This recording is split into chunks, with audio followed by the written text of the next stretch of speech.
नमस्कार. मी भाऊ तोरसेकर. तुम्ही बघत आहात प्रतिपक्ष.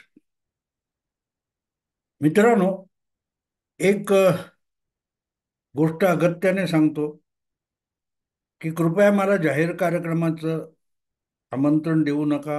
अगदी पुरस्कार व्याख्यानं मला बाहेर फिरणं जमत नाही, दमायला होतं. वय 77 पूर्ण होत आलेलं आहे. थकायला होतं आणि मग पुढचे 2-3 दिवस आजारी पडायला आडवं पडावं लागतं. तेव्हा कितीही गळ घालायचा प्रयत्न केला तरी हाच नकार आहे असं समजा. मी कारण घरी बसून हेच व्याख्यानं असतात, हेच असतं, जे काही करायचं ते बोललं जातं. असो मित्रांनो, आजचा जो विषय आहे तो विषय राज्याच्या नव्या मुख्यमंत्र्यांविषयी आहे, अर्थात देवेंद्र फडणवीस. देवेंद्र फडणवीस हा माणूस राजकारणात आला तेव्हा अगदी प्रामाणिकपणे सांगायचं तर 2014 मध्ये 10 वर्षापूर्वी मला आवडलेलं नव्हतं. मी अगदी जाहीरपणे त्याच्यावर व्हिडिओ बनवत नव्हतो. पण जिथे भाषणं दिली असतील किंवा लेख लिहिले असतील त्यामधून मी माझी नाराजी प्रकट केली होती. मी भाजपला, भारतीय जनता पक्षाला दोष दिला होता की हा कोवळा तरुण वयाचा माणूस हा अल्पमताचं सरकार चालवायला महाराष्ट्रात आणून बसवला. तेव्हा तुम्ही पुढे 30-35 वर्ष राजकारण गाजवू शकणाऱ्या एका तरुण नेतृत्वाला अल्पवयामध्ये खच्ची करायचा खेळ खेळलेले आहात असं दोषारोपण मी केलेलं होतं. पण 2-2.5 वर्षामध्ये माझे शब्द मला मागे घ्यावे लागले आणि याचं श्रेय देवेंद्र फडणवीस या संयमी नेतृत्वाला द्यावं लागेल. मी वेळोवेळी त्यांच्यावर टीका सुद्धा केली आहे, कौतुक सुद्धा केलेलं आहे. पण हा माणूस महाराष्ट्रामध्ये महत्वाचा एवढ्यासाठी आहे की 10 वर्षापूर्वी देवेंद्र फडणवीस नेमका कोण होता. म्हणजे 2014च्या लोकसभा निवडणुका होईपर्यंत आणि नंतर महाराष्ट्र विधानसभेच्या निवडणुका होऊन मुख्यमंत्री होईपर्यंत राजकीय परिघाच्या पलीकडे देवेंद्र फडणवीस यांची लोकांना फारशी ओळख होती असं नाही. नागपूरमध्ये कोवळ्या वयातला महापौर वगैरे अशी ओळख असेल किंवा महाराष्ट्र विधानसभेमध्ये आमदार झाल्यानंतर उत्तम आमदार म्हणून त्यांनी केलेलं काम असेल.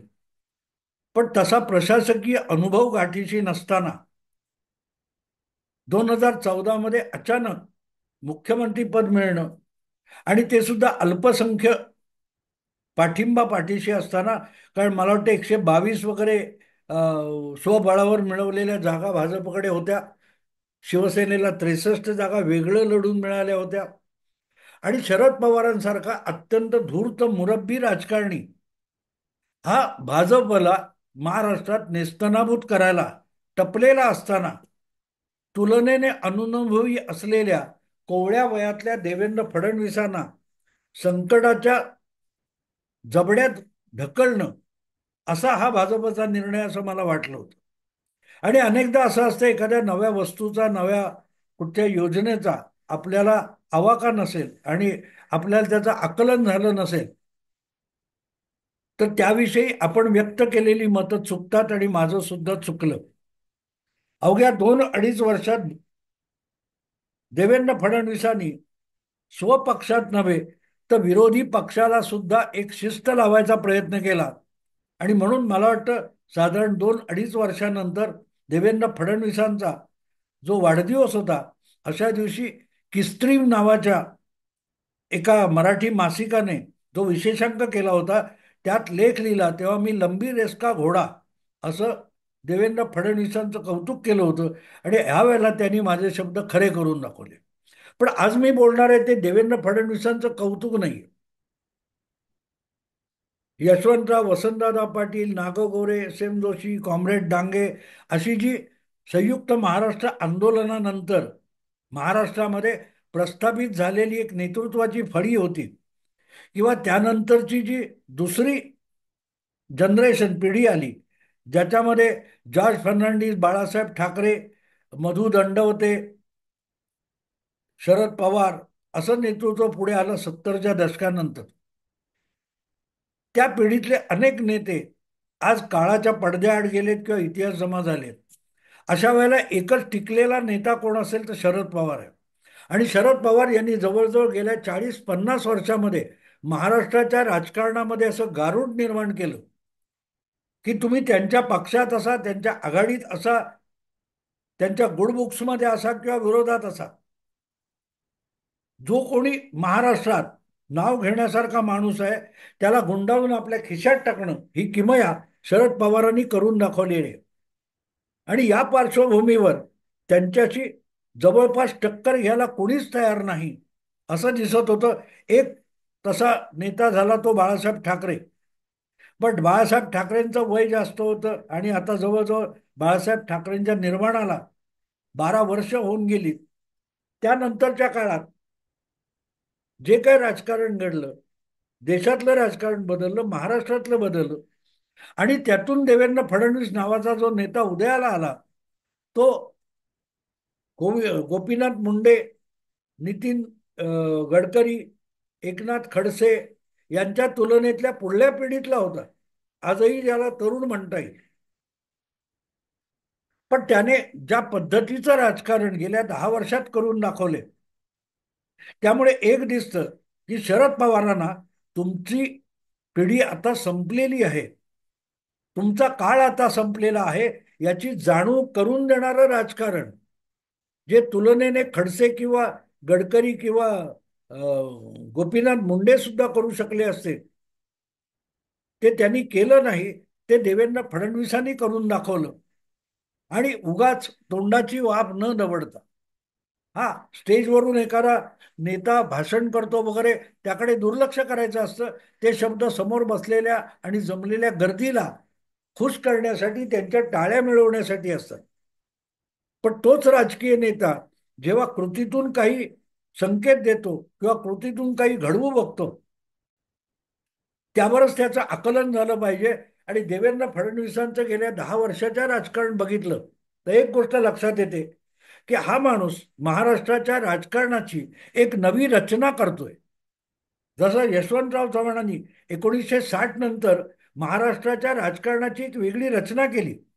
संयुक्त महाराष्ट्र समिती म्हणून महाराष्ट्र राज्य या मराठी राज्याच्या मागणी करण्यासाठी काँग्रेस विरोधात एकवटलेले सगळेच्या सगळे विरोधी पक्ष होते, त्यांना परत वेगवेगळे करून त्यांना दुबळे करताना काँग्रेस अधिक समर्थ बनवणं.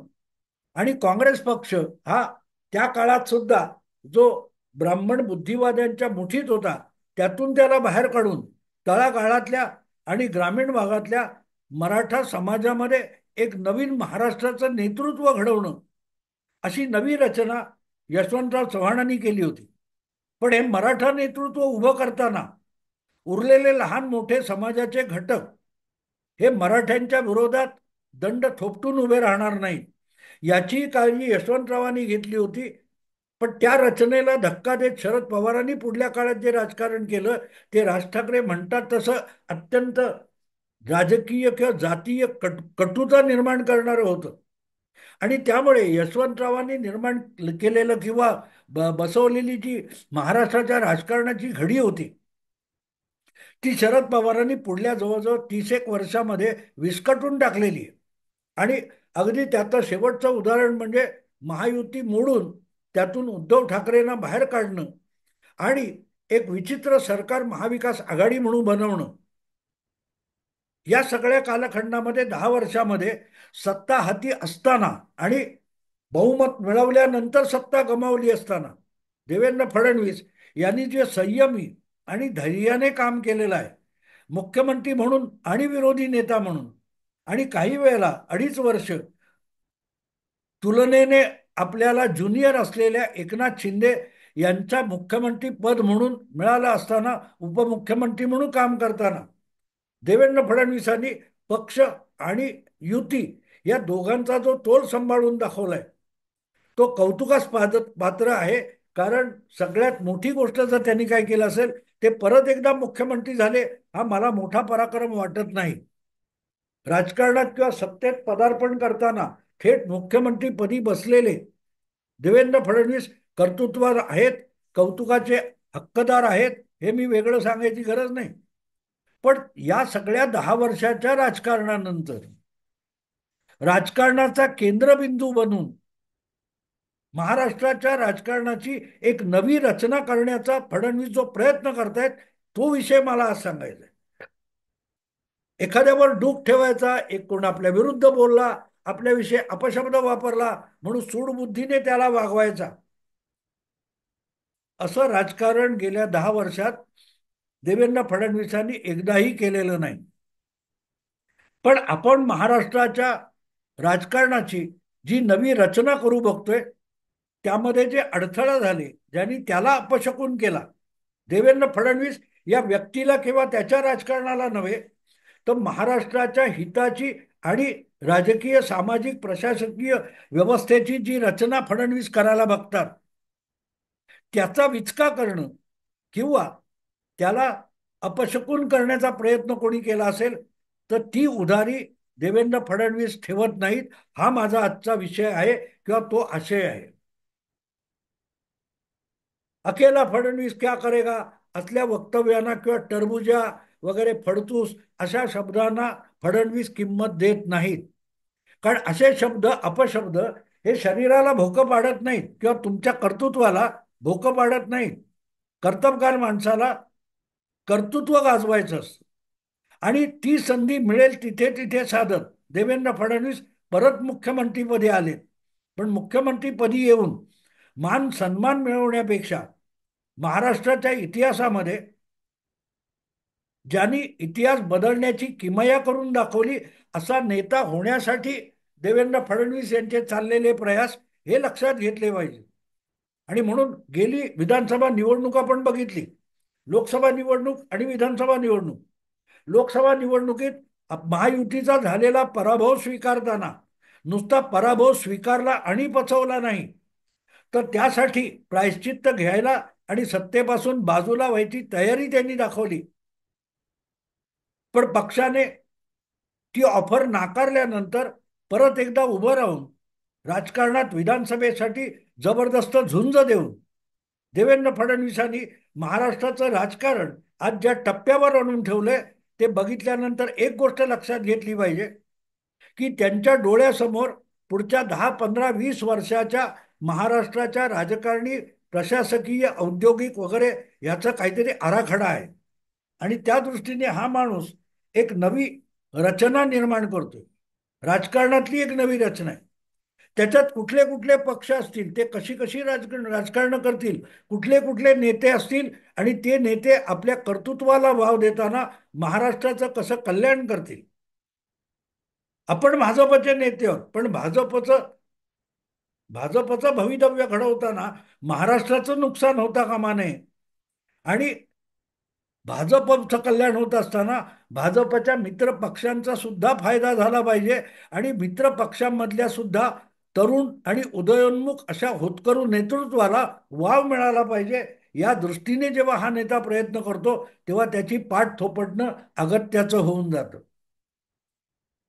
मी यापूर्वीच एक व्हिडिओ केला होता,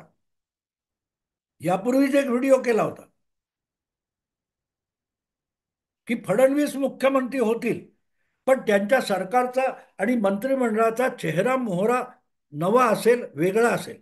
आणि तुम्ही बघितलं असेल, भाजपच नाही तर शिवसेना, एकनाथ शिंदेची असो किंवा अजितदादांची राष्ट्रवादी असो, त्यामधल्या सुद्धा ज्येष्ठ आणि अनेक मंत्र्यांचे चेहरे आणि मोहरे बदललेले, नव्या तरुण चेहऱ्यांना संधी देण्यात आलेली आहे. आणि इथे कळतं की देवेंद्र फडणवीस फक्त आपला पक्ष घेऊन बसलेले नाहीत, आपल्या व्यक्तिगत सोडा आपला पक्ष पण घेऊन बसलेले नाहीत, तर महाराष्ट्राच्या हिताच्या दृष्टीने सगळ्या पक्षांमध्ये नव्या राजकारणाची आणि नव्या भूमिकेची ओढ निर्माण व्हावी, नवं नेतृत्व जबाबदाऱ्या खांद्यावर घ्यायला पुढे यावं, या दृष्टीने त्यांनी हे सरकार बनवताना प्रयत्न केलेला आहे. आणि म्हणून मला वाटतं की फडणवीसांच्या यावेळच्या मुख्यमंत्री पदाच्या कारभाराकडे बघताना ते सत्ता किती टिकवतात, कुठले पक्ष फोडतात, कोणाला जवळ घेतात, याकडे बघण्याची गरज नाही. तर महाराष्ट्राच्या राजकीय, प्रशासकीय व्यवस्थेमध्ये कुठचा आमूलाग्र बदल करतायत. तो बदल त्यांनी मंत्रिमंडळाची खाते वाटप केले त्यातून दिसून येतो. आणि त्यामध्ये शरद पवार सारखी प्रवृत्ती मराठी राजकारणातून पूर्णपणे उखडली गेल्याशिवाय महाराष्ट्रामध्ये पायाभूत विकासाची मानसिकता विकसित होणार नाही. हे मनाशी खुणवाट बांधून देवेंद्र फडणवीस कामाला लागलेले दिसतात. ज्या प्रकारे पहिल्या 5 वर्षामध्ये एकनाथ शिंदे यांच्यासारख्या आपल्या पक्षात नसलेला पण होतकरू असलेल्या नेत्याला देवेंद्र फडणवीसांनी 2014 ते 19 वाव दिला, त्यातून मुख्यमंत्री पदापर्यंत झेप घेऊ शकणारा शिवसेनेचा एक नेता देवेंद्र फडणवीसांनी तयार केला, ना की उद्धव ठाकरेंनी तयार केला. हे लक्षात घेण्यासारखं आहे. नगरविकास मंत्री 5 वर्ष असताना एकनाथ शिंदे यांनी जी जी विविध कामं केली, तो समृद्धी मार्ग असेल किंवा खंबाटकी घाट वगैरे जे आहेत, बोरघाट, मुंबई पुण्यातला मिसिंग लिंक वगैरे वगैरे सगळे प्रकल्प, कोस्टल रोड वगैरे सगळे प्रोजेक्ट तुम्ही बघितले, तर त्यामध्ये मोठमोठ्या जबाबदाऱ्या एकनाथ शिंदेवर सोपवून आणि त्यांच्याकडून करवून घेताना एक नवा मुख्यमंत्री होऊ शकेल इतक्या क्षमतेचा नेता त्या 5 वर्षामध्ये एकनाथ शिंदे यांनी घडवला. त्याला एका बाजूला प्रशासक म्हणून घडवला, त्याच वेळेला त्याला राजकीय दृष्ट्या सगळ्या शिवसेनेची जबाबदारी आपल्या खांद्यावर घेण्या इतका स्वयंभू बनवला. अजितदादा काकांच्या पंखाखालून बाहेर पडले, पण त्यांना अजून स्वयंभूता आणणं आवश्यक होतं. तर लोकसभेला अजितदादा पूर्णपणे अपयशी ठरले, तरीही त्यांना निरुपयोग म्हणून फेकून न देता विधानसभेच्या निवडणुकीत देवेंद्र फडणवीसांनी सोबत ठेवलं. आणि नुसतं सोबत ठेवलं नाही, तर काकांच्या पक्षावर, गटावर मात केली जाऊ शकेल इतक्यापर्यंत यशस्वी करून दाखवलं. विधानसभेतलं फक्त देवेंद्र फडणवीसांनी भाजपला परत एकदा सर्वात मोठा पक्ष बनवला. 2014 पेक्षाही अधिक आमदार निवडून आणले.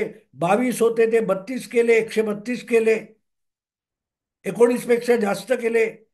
या गोष्टीला महत्व नाहीये. त्यांनी आपल्या सोबत अपयशी ठरलेल्या अजितदादांना कायम ठेवलंय आणि त्यांना राजकीय दृष्ट्या सुद्धा पाय रोवून उभं केलंय. आपल्या काकांना म्हणजे शरद पवारांना राजकीय दृष्ट्या शह देण्या इतकी ताकद अजितदादांमध्ये देवेंद्र फडणवीसांनी निर्माण केली. एकनाथ शिंदे हा पहिला माणूस मुख्यमंत्री करण्यापर्यंत आणला. आता अजितदादांना नुसत्या निवडणुका जिंका आणि सत्तापदे सत्तेच्या उभेमध्ये राहणं नव्हे, तर कर्तृत्व गाजवणं महत्वाचं असतं. हे एक प्रकारे अनुकरणातून आणि सहवासातून देवेंद्र फडणवीस शिकवत आहेत. आणि इथे एक गोष्ट लक्षात घेतली पाहिजे की यशवंतराव चव्हाणांनी 1960 नंतर जी वडिलकीची भूमिका घेऊन महाराष्ट्राच्या राजकारणात, प्रशासकीय आणि सार्वजनिक जीवनामध्ये एक नवी मांडणी करण्याचा जो पवित्रा घेतला होता, भूमिका राबवली होती, त्या पावलावर पाऊल टाकून देवेंद्र फडणवीस सध्या राजकारण करताना दिसतात. शरद पवारांना यशवंतरावांनी आपला मानसपुत्र मानलं होतं, म्हणून कोवळ्या वयामध्ये त्याला पुढे आणून इतके अधिकार दिले, संधी दिली, पण त्याचा सदुपयोग शरद पवारांना जमला नाही. आणि त्या अर्थाने बघितलं तर यशवंतराव चव्हाणांनी आपल्या पुढच्या पिढीला राजकारणाचे धडे कसे दिले असतील हे समजून घेऊन, समोर यशवंतराव नाहीत तरीही समजून घेऊन, आजच्या काळात आपल्याला महाराष्ट्राची नवी घडी बसवली पाहिजे, नवी रचना केली पाहिजे, हे ओळखून देवेंद्र फडणवीस वागत असतील, तर मला असं वाटतं की देवेंद्र फडणवीस हा आजच्या काळातला यशवंतराव चव्हाण म्हटला पाहिजे. आणि लक्षात ठेवा, यशवंतराव चव्हाणांनी दुसऱ्या पक्षातले नेते आपल्या पक्षात आणून काँग्रेस बळकट केला असं नाही. विविध पक्षातल्या, समाजवादी पक्ष असेल, शेतकरी कामगार पक्ष असेल, कम्युनिस्ट पक्ष असेल, त्या पक्षातल्या नेत्यांशी सौहार्द ठेवून त्यांचंही झुंजार नेतृत्व पुढे येण्याला यशवंतराव त्यांच्या काळात स्कोप देत होते, प्रोत्साहन देत होते. काहीशी ती भूमिका आज देवेंद्र फडणवीस वठवत आहेत. जी भूमिका गेली 30-35 वर्ष शरद पवारांनी करायला पाहिजे होती. शरद पवारांना संधी होती, अधिकार होता, अनुभव होता. पण शरद पवारांनी आपली सगळी गुणवत्ता आणि क्षमता आणि अधिकार चुकीच्या कारणासाठी वापरला. आणि म्हणून शरद पवारांचा महाराष्ट्रातला राजकीय प्रशासकीय प्रभाव संपवल्याशिवाय नव्या महाराष्ट्राची रचना होऊ शकत नाही. हे ओळखून देवेंद्र फडणवीस गेल्या 10 वर्षापासून वागले आणि अजूनही वागतायत. सत्तेत असताना असो किंवा विरोधात असताना सुद्धा असो, सत्तेपासून दूर असताना असो, महाराष्ट्राच्या नव्या रचनेचा ध्यास देवेंद्र फडणवीसांनी कधी सोडला नाही. ही बाब लक्षात घेतली पाहिजे. फडणवीसांचं आजचं यश त्यांनी परत एकदा मुख्यमंत्री पद मिळवण्यात नाहीये. त्यापेक्षाही त्यांचा जो ध्यास आहे महाराष्ट्राची एक नवी रचना, की जी पुढचे 30-40 वर्ष महाराष्ट्राला देशातलं अग्रिम राज्य बनवेल आणि जगाच्या पटलावर महाराष्ट्र नावाचा जो भूप्रदेश आहे त्याची प्रतिष्ठा कायम फडफडत राहील.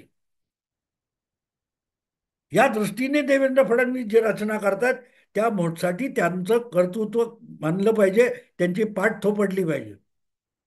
एक लक्षात ठेवा, आज देवेंद्र फडणवीस महाराष्ट्राची नवी रचना करत आहेत, नवी घडी बसवत आहेत.